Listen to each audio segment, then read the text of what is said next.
Welcome back, everybody, to the Nerdcore Podcast, the podcast reviews movies and talks about nerd shit. This is episode 704, and it is your review of The Machinist. As always, this is the nerd you gonna hear the whole show on some wonderful co-host, Brad Young Yoda. What's up, everybody? Welcome to wonderful Friday evening. Friday evening, live and early over on patreon.com/the nerdcore. At the $1 tier, you get this episode live, early, and ad-free before anybody else gets to watch it on Saturday at 12 p.m. Central Time. But of course, Brad, before we can get into today's review, how are you doing today? Doing well. Haven't really done much today. No? Nah. Well, it's your day off. Yeah. Yeah. So what you been up to other than like nothing? Nothing much. I was playing Sid Meier's Civilization 6 before this. Civ 6, huh? Yeah, they had it on sale on Xbox for I think it was like $3 or something. So I picked that up. Not bad.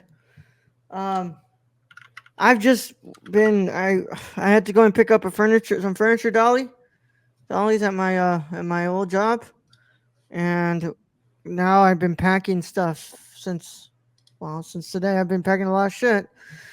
Tomorrow, hopefully, I'll get to move into my new place, man. At least you won't have such a commute. That is what I'm looking forward to the most, Brad. I'm looking forward to that the most. I'm really, really, really looking forward to that because this commute is fucking hell, bro. It is hell. But yeah, dude, I just been doing that. So I did watch a documentary. What'd you watch? It's called The Brainwashing of My Dad. I don't know if you ever heard about it. It's about basically a 1970s, 60s Democrat who started listening to conservative radio. Who I think we feel a lot of our dads like this, and he started to change and just get kind of angry and all that. Yeah. So it was about that. It was about how conservative radio, like the far right stuff, came up. And it just kind of spiraled, and just how it changes people, I guess. Yeah. Damn. Yeah. I mean, yeah, I can see that being a major topic. I mean, that's how a lot of people kind of go down the rabbit hole now. I mean, it had multiple little clips of interviews that she did with people who saw the same thing happening with their family, with their siblings, and just they changed from these perfectly normal people to really angry, on tirades and all that. And it's basically from a bunch of people who spout lies. Yeah. Mostly. And usually they're the ones who are saying that, what's it called? What is it they say, Brad? That we're the ones who are getting oh my God, what's the word they love to use, Brad? Not brainwashed, but fucking indoctrinated. Yeah. My feeling is there's probably that on both sides. Yeah, of course. That's why you don't need to go.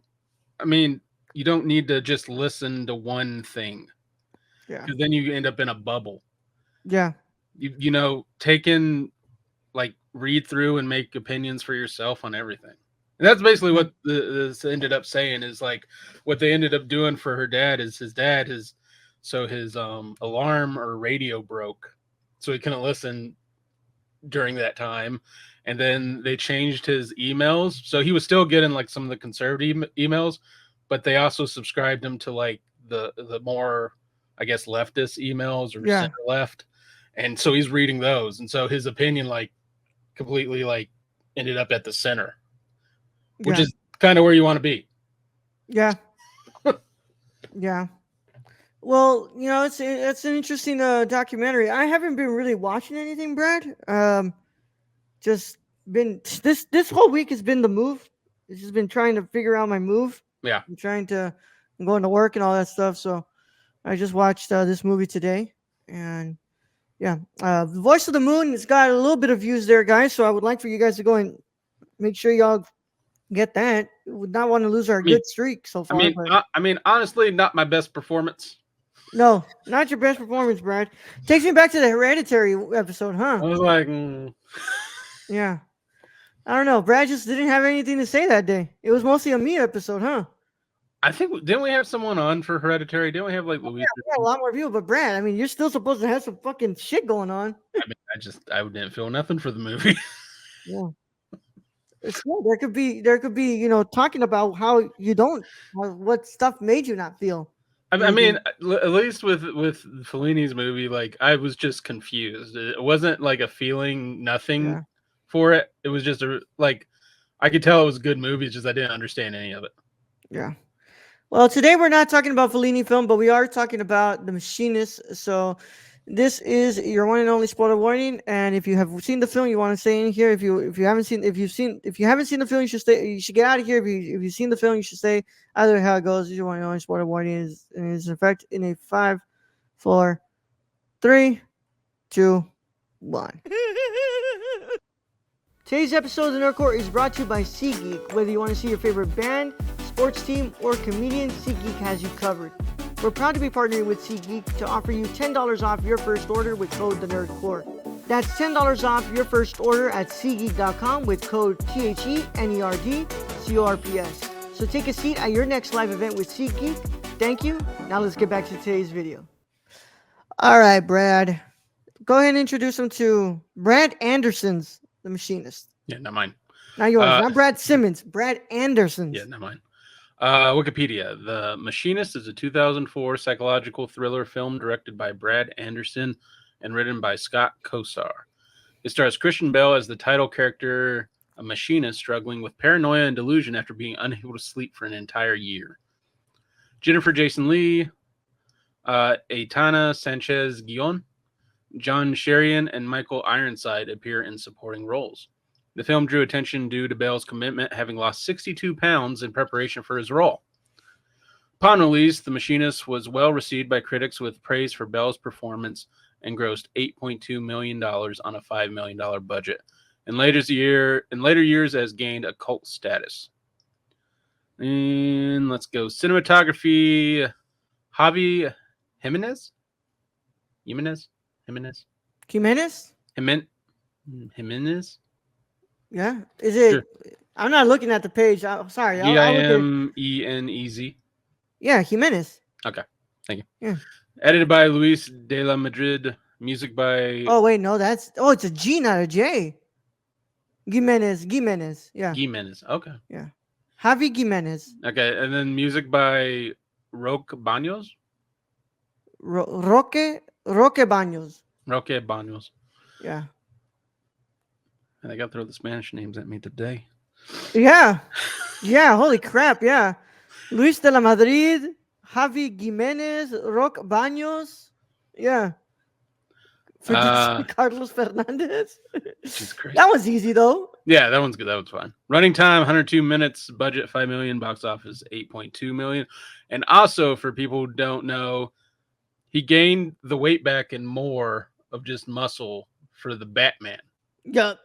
For Batman, because for Batman. He would Batman Begins. Well, because in 2000, so he shoots this in 2003, but then he shoots Batman Begins in 2004. Yeah. So if you calculate it, guys, he roughly has like maybe a good 6 to 8 months to get the what's it called, the cutback to what's it called, to bulk back up. So, holy shit. Yeah, and I think his meals for this, it was something ridiculous. It was like a Pepsi, a can of tuna. Like he only had 200 calories in a day. That's what it ended up being to lose weight for this. Yeah. Look drastically thin, according to biography of the former assistant. The daily diet consists of water, an apple, and 1 cup of coffee per day with the occasional whiskey. Basically 55 to 260 calories. I heard a can of tuna there somewhere. Yeah. So. Oh my God, man. Eh. He wanted to still go down to 99, but they didn't allow it. Wow. For health. I'm wondering if the when he writes his weight and sticks it to the fridge. Yeah. I'm wondering if that was in the script or they were just making sure like he wasn't continuously losing weight by making him do that.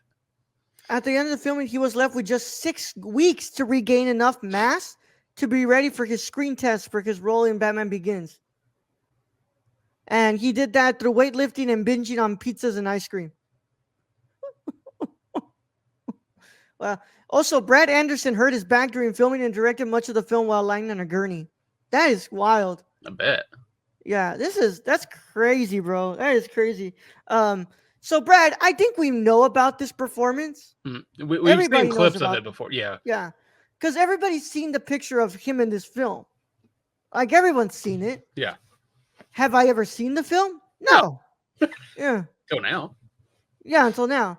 I have to say, I think this is an incredible performance from Bale, but I think the movie is good. I like the movie a lot. I don't think the movie um holds itself well, and I don't think it is easy to follow this movie. I think this movie is kind of like a little bit all over the place at times, and it's kind of a kind of a ride. But once you kind of get to that third act, I think it really starts to make a little bit more sense. But it's just the execution getting there was just not like this movie is just far from being perfect. That's what I'm trying to say. But I still really like it. Like I think it's got some great performances in here. I love Bale, Jennifer Jason Leigh, Michael Ironside. Like there's a lot of really good performances in here. And if it wasn't for those performances, honestly, I probably wouldn't be as high on this movie as I am today. Brett, what are your initial thoughts? My initial thoughts are I like the look of this film. I think it's cool. It's kind of gritty. Batman For weeks by with Domino's. Yep. It's funny because I've been eating Domino's right now. Again, I like the look of this movie. I think it's pretty gritty. It reminds me of like I don't know, like Death Proof kind of filmmaking Yeah. looking in a way that's the shit I like. Bale's performance in this is top notch. I like the actor, whoever's Ivan. He gives me the willies. I kind of disagree with you on like I agree it's good. Like it's not perfect. I like it. I don't agree that that it's too hard to follow because it's a man who hasn't slept in a year and he's losing his mind. Yeah. We've seen kind of films. We've seen the Babadook. Yeah. I don't know if we reviewed the Babadook, but I've seen the No, Babadook. not yet. It kind of follows in that footsteps, and it's like you know something's not right with this guy. You know he's seeing shit, and that's I mean he's losing weight at an incredible amount. They never really go into reasoning for that, other than insomnia can cause that, I guess. Yeah.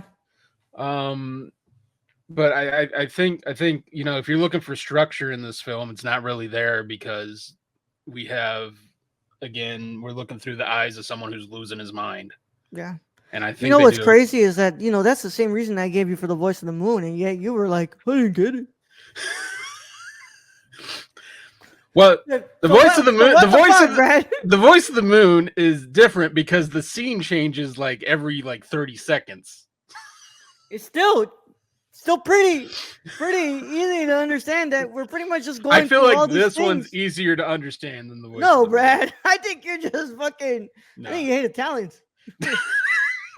No, but it's not that it's hard to understand. More so, it's just the structure is kind of all over the place for me. Oh, yeah. And I think that it takes away a little bit from what's going on narratively here.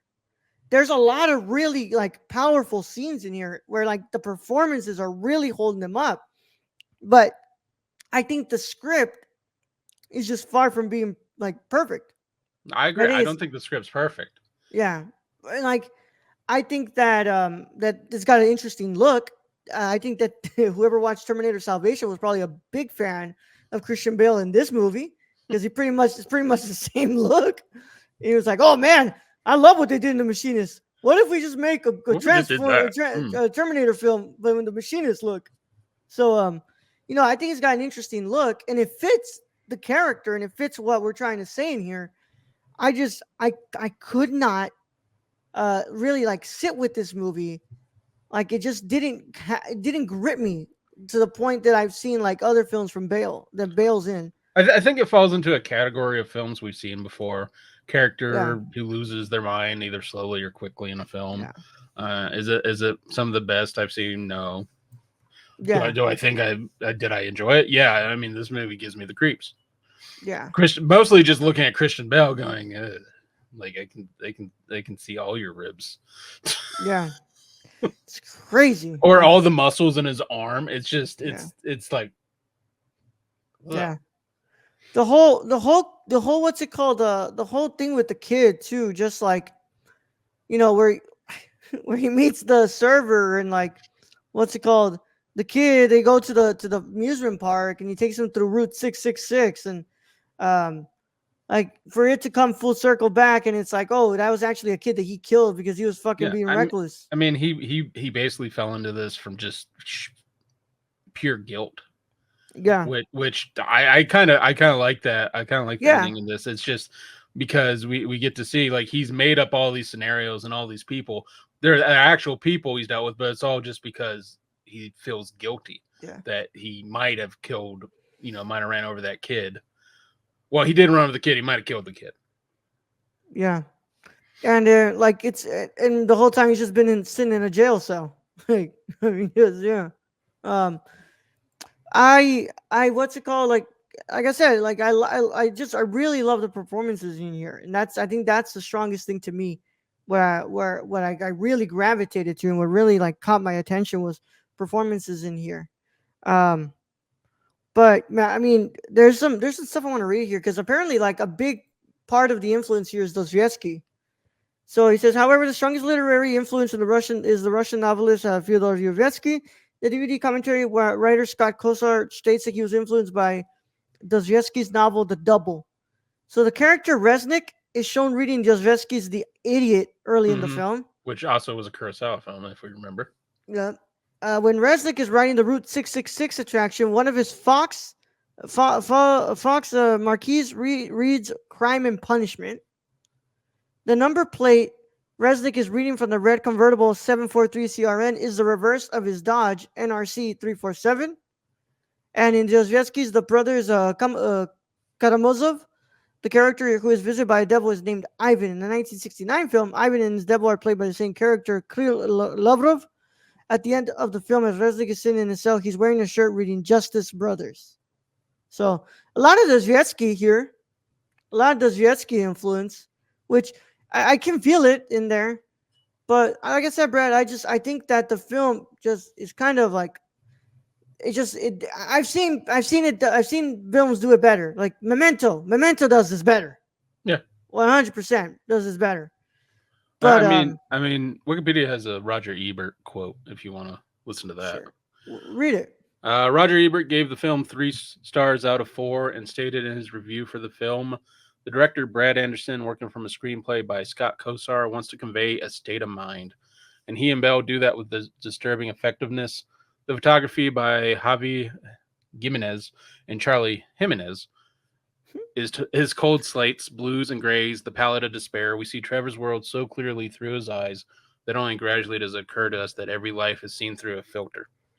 We get up in the morning in possession of certain assumptions through which all of our experience must filter. We cannot be rid of those assumptions, although an involved person can at least try to take them into account.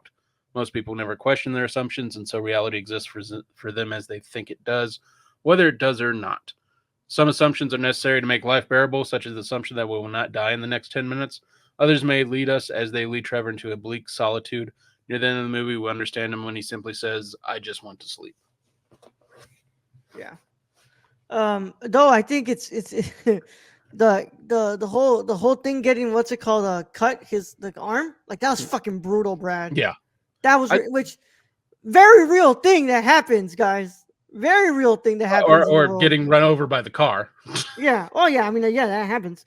But like accidents like that happen, and that's one of the things that scare the shit out of me for people who work in like factories and stuff. Like, losing an arm, losing a finger, losing Yeah. a hand.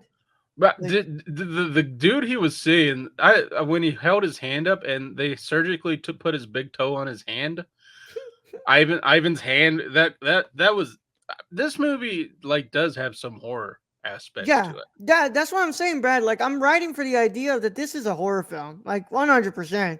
Like, there's some really scary shit here. Yeah.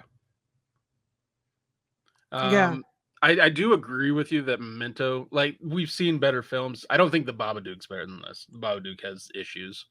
But Memento's definitely a better film and kind of the same genre as this. Yeah, yeah. I just like I said, I've seen films do it better. I think I've seen Memento do it better. But honestly, what makes this movie is Christian Bale's performance. I think this is one of his best performances, and I'm glad that I finally got to it because now I can. Now when I see when I see the pictures, I can be like, yeah, I've seen Oh that yeah, film I've now. seen it. I've seen it. I watched that. I've seen that now. I've seen that Yeah, now. I seen it when he does that. Yeah, and he Yeah, wasn't yeah, even doing. That wasn't even like a horror thing. That was like he was being funny. yeah, But in a still shot, it's horrifying. yeah. I think just the thing that's the craziest is just like, holy crap, dude. He He's 8 weeks to gain that muscle back. 6 weeks, 6 weeks to gain it back. and he was completely emaciated. It's just, Yeah. ugh. I don't think people should like. I don't know, Brad. I think I have a lot of respect for people who can put that much It's dedication to not their healthy. craft. I mean, it's not healthy. And of course, as long as you don't hurt others, like as long as you're not doing the Jared Leto thing, right? Yeah.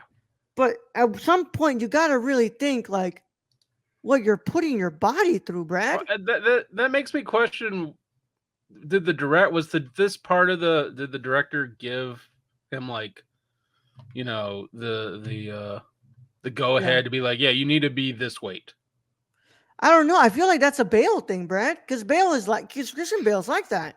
I Like mean, do you think the Brad, director just showed like Bale showed up the first day and the director's like, what did you do? I've never seen Vice, which I want to watch Vice, but like, look at how much weight he put on to be Dick Cheney. Yeah. Like, it's None of it's that's healthy. crazy. I mean, none of No, that's it's healthy not. when you have like a dramatic weight shift either direction, and Yeah, especially in both directions in such short a time. It's not healthy.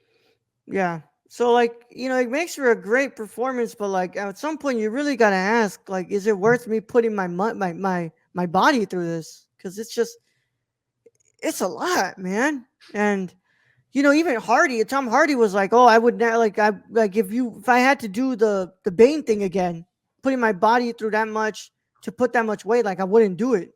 Yeah. He's like, "I won't do it anymore." Yeah, I wonder if they still had catering on set for the rest of that cast. I No, mean, that's I the mean, thing. They had catering on set for everybody else. Bale didn't have shit. I mean, they had a budget of $5 million. They might have cut that. Yeah, yeah. Mr. Bale doesn't need to. What's it called? They're like, "Oh, Mr. Bale doesn't need to eat. It's okay. What's it called? We can save a couple money in there." Get him some whiskey.